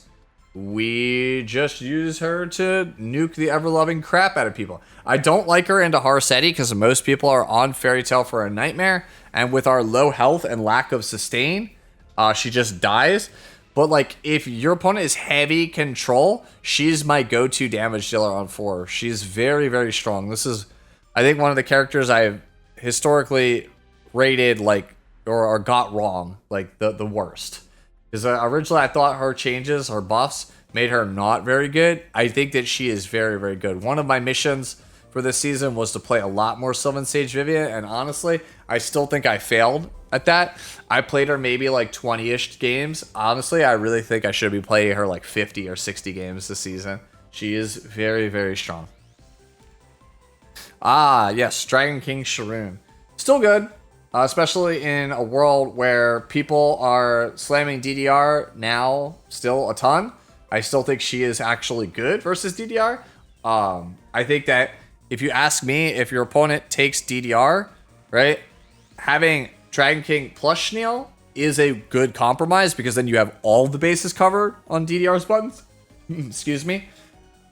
But otherwise, I'd prefer to go Celine Dragon King Sharoon to double check DDR. I think it's a way better way of actually beating the character.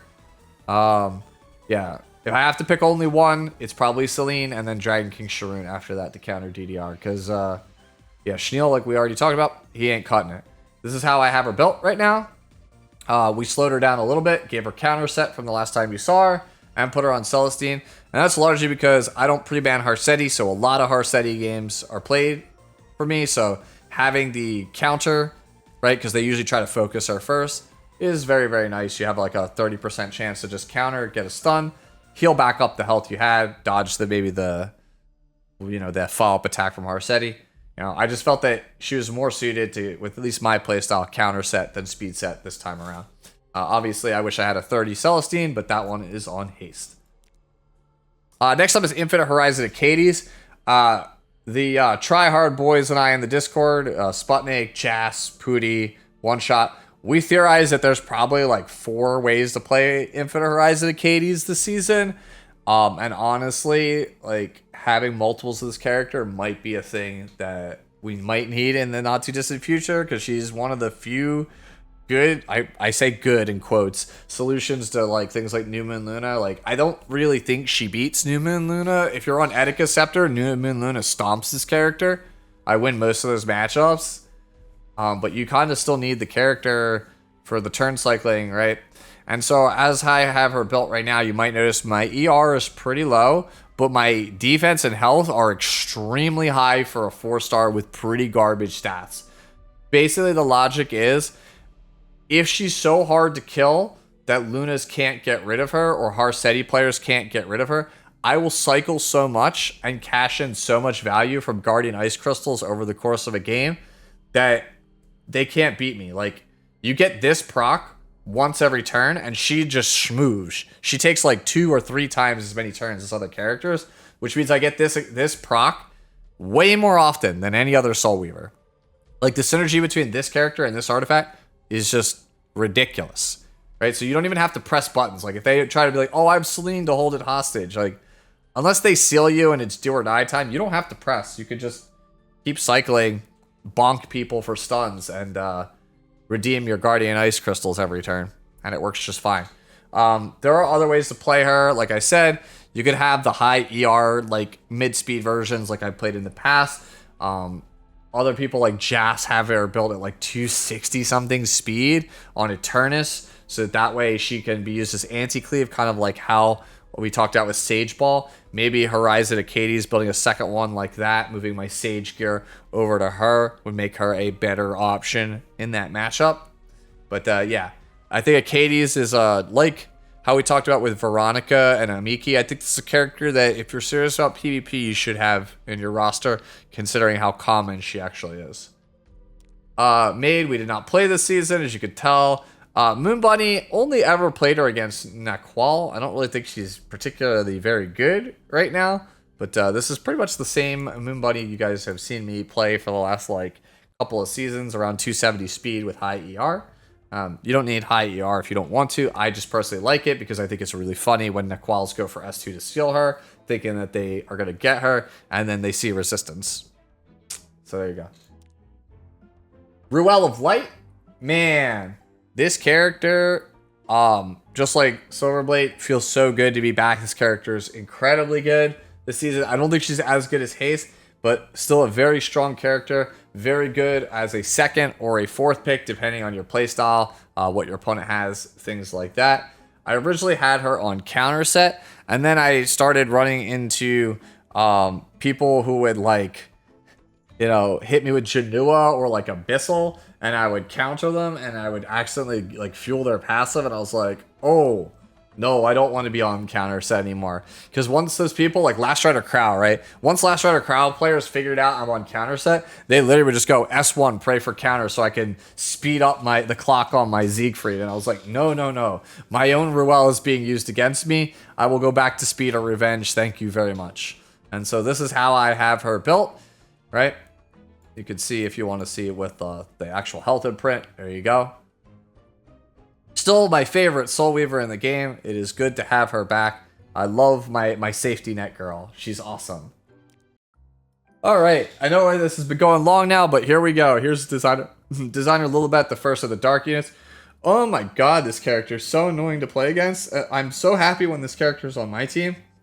And I hate it so much when this character is on the opposing team, because underneath of Harseti, she's just so obnoxious. Like, I think this is an ML5 that like you just have to have right now, because there's so many problematic control characters, and she's just the best cleanser right now alongside of Laia. Like, you need her for DDR, you need her for Hellion Lua, you need her for Harseti, right? You need her for, you know, not so much Silverblade, but yeah, even Silverblade. Like, the character is just so important. And I hope that for those of you guys who watched my Moonlight Headhunt guides, that this is one of the ones you picked up. His control is just going to keep getting worse, and she's one of the very best solutions to it right now. Lone Crest of Bellona only played her into a couple of Navy Captain Landy games. She's not really playable anywhere else, as evidenced by the 15 Sigurds, because she's played even less than Edward Elric. Mediator Kawerik. All right, so this Mediator is another we play it versus Harseti original. Essentially, if I need a bunch of cleansers, like I have Elena, right? I might take Hand Guy here because, as you guys remember, anytime he uses Retribution, he gets CR, and the next highest person on the CR bar gets CR. And remember, under Harsetti, everyone's fixed. So if you S1, he basically jumps a whole person because everyone's moving along the same thing. So he'll essentially get more tempo, he'll get more turns than other people if you just keep S1ing with him, which is the logic for the counter set, because if they try to focus this guy because he's like your cleanser and they want to be able to control you, they try to get your cleanser, a couple of lucky counters basically has you right back in the game. So between having him and Elena and like one solid damage dealer on your team, becomes very difficult for Harsetti players to actually deal with you. Similar logic with Zahak. Reason he's at 188 speed and not base speed, considering he's played only really against Harsetti, is because if I kill Harsetti, I don't want to be 120 speed and then they have like, oh, they're like 280 speed. New Moon Luna is just uncaged and now running a billion laps around me and murdering me. I don't want that. So that's why he has at like 280 speed. Next up is Urban Shadow Shu. Switch back to the non-imprint there. So I toiled between Proof of Valor and Sweet Miracle a lot. I decided on Sweet Miracle on the character because I found that the matches I really want her in are actually ones that are very Harsetti prone. And I don't want to get hit with Unbuffable right at the start and feel like my character doesn't really have, is like missing 2 or 3 turns like off rip. So that's why I went for Sweet Miracle, right? Overall, either works. I still like playing the character reasonably fast, very little crit damage, but high crit chance to maximize the base injury on Operation Cream Pastry.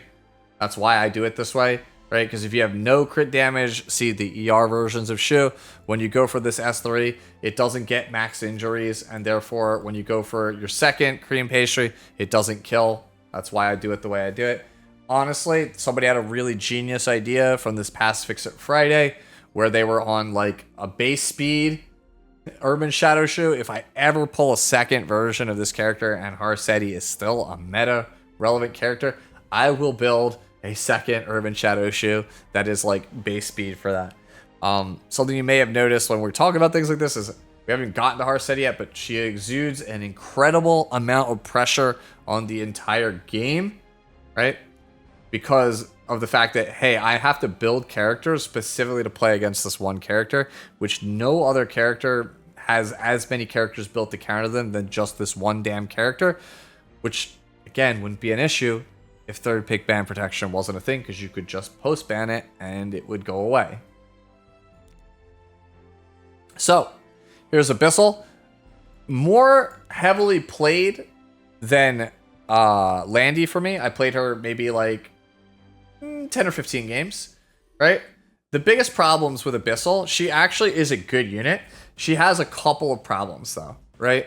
One, she's got more counters than before, and 2, she plays absolutely terribly underneath of Harsetti, because when you go into her big bomb, Frenzy Strike, to get trauma, you don't get the speed increase. So you're literally made of glass and moving at a snail's pace, so you just get absolutely run over, making the character just her S1 and nothing else, which makes her lose a lot of value in about a third of the games that I play, because that's what happens when you don't pre-ban Harsetti, right?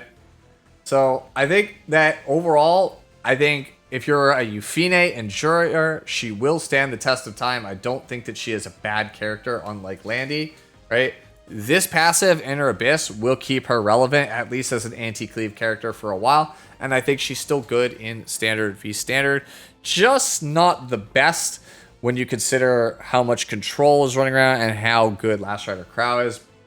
Still very good, though, in my opinion. We didn't play Shadow Knight at all this season. Here is Arbiter Vildred, right? Just high damage Descending Blade, right? That's it. I play him versus Glass Cannon teams. Oh, you took Harsetti and no real other high, like your tankiest other character is Designer Lilibet? Guess you die. You kill this Arby, guess you die. That's pretty much the logic with the character. Right, same thing. Oh, you're on Cleave, but have no extinction and no extra turn characters to blow up Arby? Guess you die. Bloodblade Corinne. I wish I could have her on Torrent. I think Torrent would make her a lot better. I think mine is okay. It's not amazing, right? There are way better BBKs than mine. There's cleavers that are very fast at like 260, 250 that have incredible damage. There are people with higher ER than mine that are on counter set, which is more impactful. There are people that have like my same stat line on Torrent set. So, yeah. This is probably the most universally hated DPS I feel like in this entire format. This character is everywhere. There's no reason not to have the character built, and until they find a way to put the character in the ground with some kind of buffed character, newly released character, you should have BBK on your team, regardless of playstyle. It doesn't matter what you play, you need the girl Corinne. She's got to be in your roster somehow. Briarwitch only ever drafted her for playing against Arbiter Vildred. That's it. Mine is a very old, outdated build. Most Briarwitch Asarias play her as a cleaver now at like 290 plus speed. If you want to cleave with her, I again implore you to search around at the many resources. I am not a cleaver by nature. So yeah, for me, this is strictly just a counter pick. Pirate Captain Flan. We could actually do this now. Oh. Wait, did it not? Ah, we did not take it. Yeah, there we go. And then we can go over here and put her in this one. Okay. So yeah. Kudos to Sputnik for this one. Flan is actually a solid character this season. So, if you're playing a game where your opponent has not yet drafted any cleansers, you can take Pirate Captain Flan on 4 and then hit them with like a really broken must-ban character on 5. Because when they see Flan, they're going to go cleanser, right? Now, let's say you have Laia, right? And then they haven't taken any cleansers. You go Flan. Think about the cleansers that you can play in the current format, right? Hand Guy. He's alright, but he's not amazing, right? Destina. Pretty trash, am I right? Ocean Breeze Lulica could be alright if you don't have Phantom Politis already like locked up, for example. Designer Lilibet. We already talked about it. Best cleanser in the format. But here's the thing that some people always seem to forget. Bombs say at the end of the duration, suffers damage proportional to the caster's attack and is stunned for 1 turn. Duration cannot be extended or decreased, and stun ignores effect resistance. Now, model disqualification, which is Designer Lilibet's skill 3, reduces the duration of debuffs. So Designer Lilibet does not save you versus Pirate Captain Flan. So what ends up happening is this character just becomes a stun bot, and you pick her in spots where your opponent hasn't taken a cleanser and the good ones are off the table. And you get to just basically pick up the free Dubski, right? They basically are just forced to go like Hand Guy Celine. There's not really any other good option. In which case, then you can then follow it with like Death Dealer Ray on 5 if he's not already taken. And it's like, yo, homie, you got 1 cleanser to fight 2 insanely backbreaking debuffers. So she's like the little sister of Death Dealer Ray. She's not broken like Death Dealer Ray. But there are a lot of spots, I promise you, a lot of spots where Flan will win games that you thought that she could not win. Right? And again, I'm missing a Reforge, but I was still playing her like this, and I was still winning games with her. She's not bad. It's like a solid B unit, right? B minus unit. Right? I think she's like more generically usable than like Aria, for example. Right? Not somebody you commonly pick, but definitely a viable character. And it was honestly astonishing to me how good she was and how many games I was winning with her in the season of her own skin. Can't say the same for Lionheart, sadly. Phantom Politis. Okay, so yeah. Just having the threat of being fast, yeah. Like if Imperial Elenab is banned, right? And Harsetti is banned or whatever, I'm gonna take Phantom Politis and Ambitious Tywin as my answer to like a New Moon Luna pickup, right? Because I want to also present the front of me being also the aggressor. I don't want to be like, whoa, you have Luna? Hold up. All right, bat, you got turn 1, buddy. I don't want to do that. Because then they just cleave me, and getting out from underneath of Luna cleave is very, very scary. Projecting that I might have a 310 C Phantom Politis is a lot better for me than just yielding and going, oh, damn, tank cleanser or like tank Ruele and just, you know, hiding behind a shield. That does not work as well for me. So I meet their aggression head on, even though I know I don't win the speed war. And then from there, I pick a really smart 3rd, 4th to counter whatever their first 2 to 3 picks are. And gotta navigate from there. If you can get the mini Exodia of Sea Phantom, Jenua, Ambitious Tywin, and Imperial Ilanav, right? You're in a pretty good spot to win that game. But yeah, this is my Sea Phantom. I could make her 300. But I decided not to. I decided to move the gear to other characters. I drafted her a lot more than I thought I would this season. Maybe about like 30 or 40 games total. Ah, yes. The newest addition to my roster. Eternal Wanderer Ludwig. I need another Ludwig to actually finish off his crit chance. So, you know, don't judge me. He'll be 100% when I get that last imprint. This character is broken, in my opinion. Right? I know people are like, oh, you're just saying that, but having played him now for like a good bit of Guild Wars, a good bit of just messing around in mocks, a good bit of just using him on ladder. I played him like a ton since I got him in the last couple of weeks. He really is just brain dead. Like, if you have this character, you can cleave. If you have this character and Zio, you are a cleaver. You just are a pocket cleaver, right? You just take Zio under ban pick protection, and if you catch him sleeping, you just hit him with that 4th, 5th pick Ludwig, and it's over. His gear requirements are very high, but other than that, character's brain dead, right? If they have an Elbrus Ritual Sword or a dodge character, then you make sure that you use your skill nullifier Soul Burn first, right? And then otherwise you go for the attack buff. And then, oh, I don't have any souls? All right, drop the Rubik's Cube on him. That's it. Oh, and then you just win the game. It really is that simple. He's brain dead.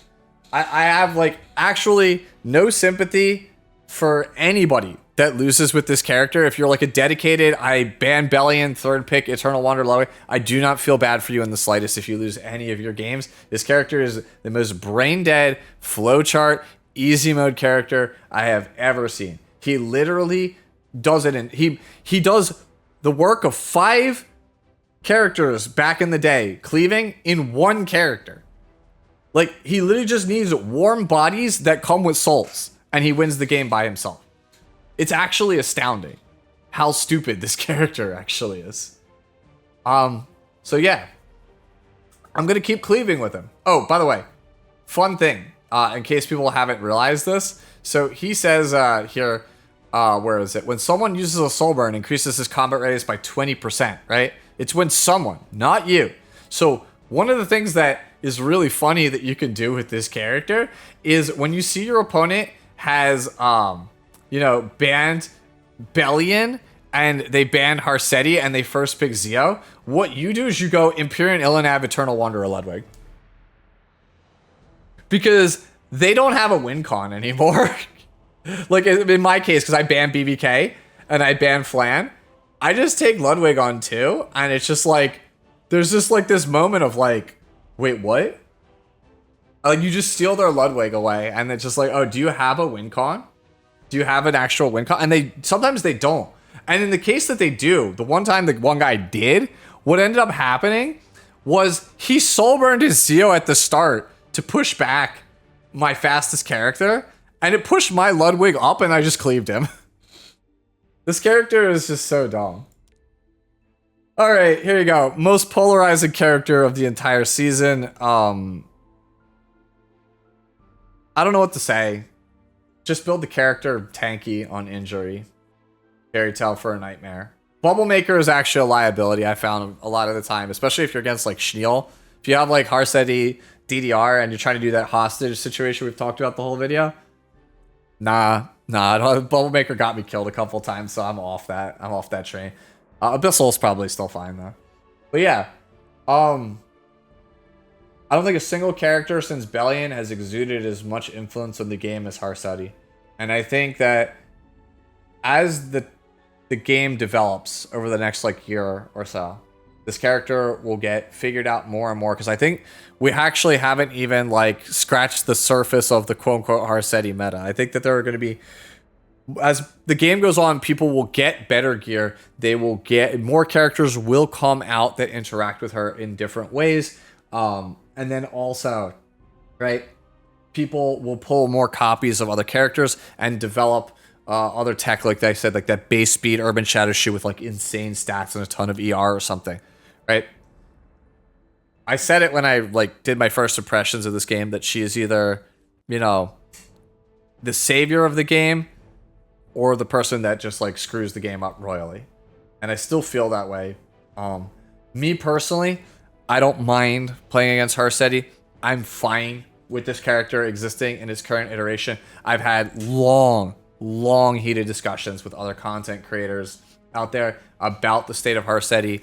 Is she good? Like, how broken is she? What they should do to change her? Should they leave her alone? Right? Should they like stop people from building multiple copies of the same character so they can't abuse Harseti? And I'm just like, homies, just get rid of ban pick protection. You can just axe the character and never have to deal with it. Like, I don't know, man. I think that character is working as intended. The character is meant to feel like a boss that exudes pressure, aura on the state of the game. I mean, you guys all wanted a boss character that felt like it was an actual boss, and here she is. She does her job well. Yeah, I think Injury is the best build. I know I still owe you guys a guide on this at some point. I'll try and see if I can get it to you guys before year's end. We'll see. If not, as always, just hit me up on Discord. We could talk about Harseti. Characters so complex, so complicated, so much more than I want to say here in this almost 2-hour video to begin with. Requiem Roana, we already hinted about this character earlier, but it's pretty simple. I'm not reforging these because, well, they're not particularly very good pieces. I have to farm them. This character is very difficult to build. As long as you have around 250 F and like 4,500 attack, rest of the stats don't really matter. Base speed, obviously as low as you can get it. Throw her on book. Imprints also godsend. Make the character way easier to build. Basically, you put your fast character under 3. You pick Requiem Roana on 4 and go, hey, if you don't have like Abyssal Politis or just something else, I get to control you. I get to run over the game. Excuse me. Yeah, character is very good. This is a character I was very happy to pick up this season. She's very, very strong. Probably my favorite bridge in the game. Probably the best bridge, I think, in the game as well. Spectre, obviously we didn't play. Zio, the man that let me be the pocket cleave for the entire season. He is exactly the same as he was like the last season or two. It's my standard damage Zio that you guys have seen me play for a while now. The only real change here is the artifact. I used to play Time Matter. I'm sure you guys remember that.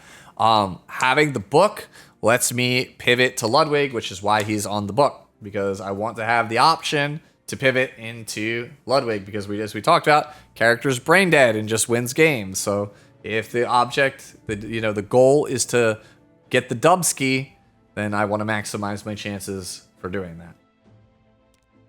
Blood Moon Haste, the character that we misevaluated.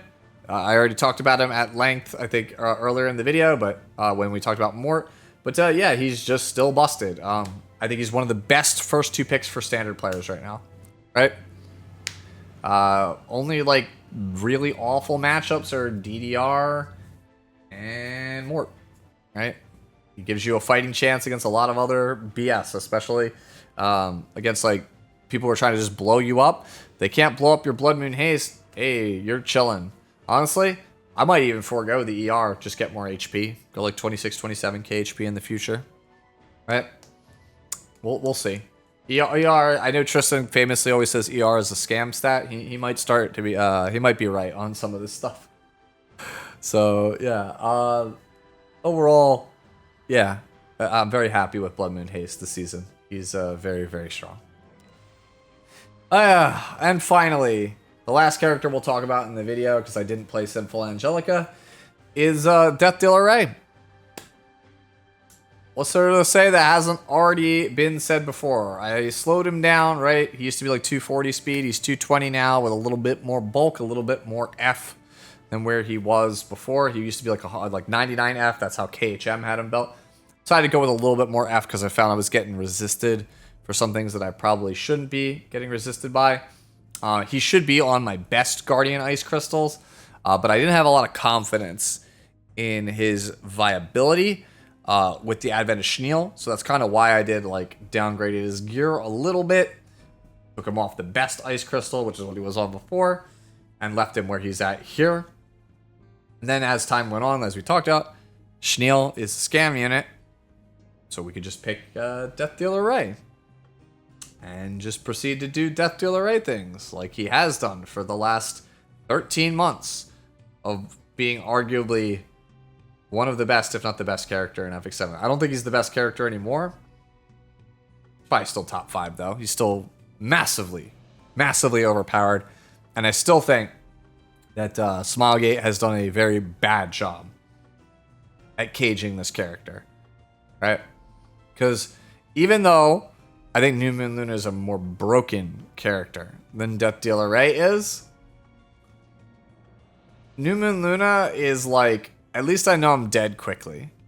Death Dealer Ray is a miserable, painful experience where I sit there for like 6 minutes thinking, I mean, if I get 15%, I have a shot.